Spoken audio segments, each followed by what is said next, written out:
నీ గమ్యాన్ని నీవు తెలుసుకో మిత్రమా. మన ప్రతి ఒక్కరిలో నిక్షిప్తమై ఉన్న అపరిమితమైన శక్తి. మీరు ఈ వీడియో చూస్తున్నారంటే మీ జీవితంలో ఏదో గొప్ప లక్ష్యాన్ని ఛేదించాలని, ఏదో ఉన్నతమైన శిఖరాన్ని చేరుకోవాలని మీరు తపిస్తున్నారని అర్థం. అయితే ఆ లక్ష్యం వైపు సాగే ప్రతి ప్రయాణంలో మనకు కొన్ని మౌలిక సత్యాలు, కొన్ని గొప్ప మార్గదర్శకాలు అవసరం. ఆ మార్గదర్శకాలే ఈ రోజు నా మాటల రూపంలో మీ హృదయాలను మేల్కొలపాలని కోరుకుంటున్నాను. నేను ఈ రోజు చెప్పబోయే ప్రతి మాట కేవలం ఒక ఉపదేశం కాదు, ఒక ప్రేరణాగ్ని. ఇది మిమ్మల్ని మీ లక్ష్యం వైపు దృఢంగా నడిపించే ఒక శక్తిమంతమైన పిలుపు.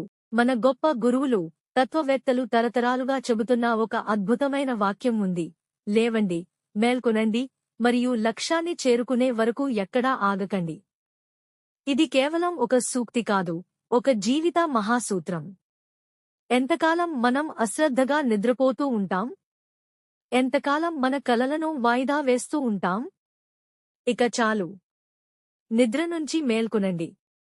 మీలో ఉన్న ఆ గొప్ప శక్తిని, అసాధారణమైన సామర్థ్యాన్ని గుర్తించండి. ప్రతి ఉదయం ఒక కొత్త అవకాశాన్ని, ప్రతి సవాల్ ఒక కొత్త పాఠాన్ని అందిస్తాయి.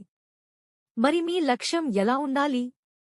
అది కేవలం ఒక సాధారణ, తాత్కాలిక ఆలోచనగా ఉండకూడదు. దాన్ని మీరు మీ జీవితంగా మార్చుకోవాలి. మీ జీవితంలో ఒకే ఒక గొప్ప ఆలోచనను తీసుకోండి. ఆ ఆలోచన మీ రక్తంలో, మీ ఊపిరిలో, మీ ప్రతి కదలికలో నిండిపోవాలి. నిరంతరం ఆ ఆలోచన గురించి ఆలోచించండి, దాని గురించి కలలు కనండి, దానిపైనే జీవించండి. మీ మెదడు, మీ కండరాలు, మీ నరాలన్నీ ఆ ఒక్క ఆలోచనతో నిండిపోవాలి. మీరు ఏమవ్వాలనుకుంటున్నారు? అగ్రగామి వ్యాపారవేత్తనా? అసామాన్యమైన కళాకారులా? లోకానికి సేవ చేసే మహానాయకులా? ఏదైనా కావచ్చు. కాని ఆ లక్ష్యం మీకు ప్రాణంగా, ఊపిరిగా మారాలి. అదే అసలైన నిబద్ధత. మనం తరచుగా దేవుడిని నమ్ముతాం, అదృష్టాన్ని నమ్ముతాం. కాని ఒక గొప్ప సత్యం ఉంది: మీరు మిమ్మల్ని మీరు నమ్మనంత వరకు దేవుడిని కూడా నమ్మలేరు. మీ అంతరాత్మపై మీకు సంపూర్ణ విశ్వాసం ఉండాలి. మీ అపారమైన సామర్థ్యంపై మీకు నమ్మకం ఉండాలి. ఎందుకంటే శక్తి అంతా మీలోనే ఉంది. మీరు ఏదైనా చేయగలరు, అన్నీ చేయగలరు. ఈ విశ్వంలో ఉన్న అపరిమితమైన శక్తి, అద్భుతమైన సామర్థ్యం మీలోనే నిక్షిప్తమై ఉన్నాయి.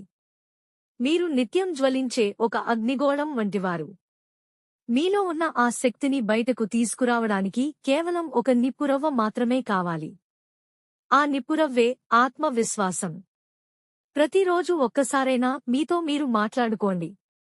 ఒక రోజులో ఒక్కసారి కూడా మీతో మీరు మాట్లాడకపోతే ఈ ప్రపంచంలో ఉన్న అత్యుత్తమ వ్యక్తిని మీరు కలుసుకోలేనట్లే. మీతో మీరు మాట్లాడండి. మీ అంతరాత్మ చెప్పేది శ్రద్ధగా వినండి. మీ బలహీనతలను విశ్లేషించండి, మీ బలాలను మరింత బలోపేతం చేసుకోండి. కొన్నిసార్లు హృదయానికి, మెదడుకు మధ్య తీవ్రమైన సంఘర్షణ వస్తుంది. మెదడు భయాన్ని, లెక్కలను చూపుతుంది. హృదయం మాత్రం ధైర్యాన్ని, కలను, సాహసాన్ని ప్రదర్శిస్తుంది. అలాంటి సంఘర్షణ వచ్చినప్పుడు మీ హృదయాన్నే అనుసరించండి. ఎందుకంటే మీ హృదయం మీ అంతర్గత శక్తి నిలయం. ధైర్యం, సాహసం, అనుభవం. ధైర్యంగా నిలబడండి. సాహసించండి. మీ ఆలోచనలు మిమ్మల్ని ఎంత దూరం నడిపిస్తే అంత దూరం వెళ్ళండి. మీ లక్ష్యం వైపు వేసే ప్రతి అడుగు ఒక సాహసమే. పెద్ద అడుగు వేయడానికి వెనుకాడకండి. గొప్ప విజయాలు ఎప్పుడూ ప్రమాదాల వెనకే ఉంటాయి.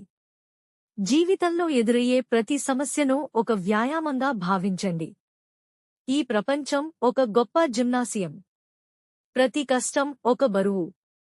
మీరు ఎంత బరువు ఎత్తగలరో మీ బలం అంత పెరుగుతుంది. మీ లక్ష్యం ఎంత పెద్దదో సవాళ్లు అంత కఠినమవుతాయి. నిలబడండి. ధైర్యంగా ఉండండి. బలంగా ఉండండి. మీ భుజాలపై ఈ బాధ్యత మొత్తాన్ని తీసుకోండి. మీ జీవితానికి, మీ లక్ష్యాలకు, మీ సంతోషానికి పూర్తి బాధ్యత మీదే. విజయం వస్తే అది మీ శ్రమ ఫలం. వైఫల్యం వస్తే దానికి కూడా మీరు బాధ్యులే. కొన్ని సత్యాలు అసౌకర్యంగా ఉంటాయి. సౌకర్యంలో ఉంటే ఎదుగుదల ఉండదు. కష్టాలను ఆహ్వానించండి. ఎందుకంటే మీలోని అపరిమిత శక్తి సరిగ్గా వినియోగించకపోతే అది మీకు హానికరమవుతుంది. ఆ శక్తిని మీ ఆలోచనలు నిర్దేశిస్తాయి. మీ ఆలోచనలే మీ భవిష్యత్తు. మనం ఏమిటో మన ఆలోచనలే మనల్ని అలా తయారు చేశాయి. మీరు విజయం గురించి ఆలోచిస్తే విజయం మీ వెంట సాగుతుంది. మీరు బలహీనుడిని అనుకుంటే మీరు నిజంగానే బలహీనుడవుతారు. మీ ఆలోచనలే మీ శరీరం, మనస్సు, ఆత్మను దిశాబద్ధంగా నడిపిస్తాయి. ఒక చిన్న ఉదాహరణ. నిజమైన బలం అంటే చాక్లెట్ను 4 ముక్కలుగా చేసి ఒక ముక్క మాత్రమే తినే నియంత్రణ. ఇది క్రమశిక్షణ. ఇంద్రియ నిగ్రహం. ఇదే అసలైన బలం. మీరు దేనికోసం కష్టపడుతున్నారో ఆ లక్ష్యం మిమ్మల్ని పిలుస్తోంది. మీ భయాలను వదిలేయండి. లేవండి, మేల్కొనండి, లక్ష్యాన్ని చేరుకునే వరకు ఎక్కడా ఆగకండి. Thank you. Keep smiling. Keep growing. Please like, share and subscribe our channel and support us.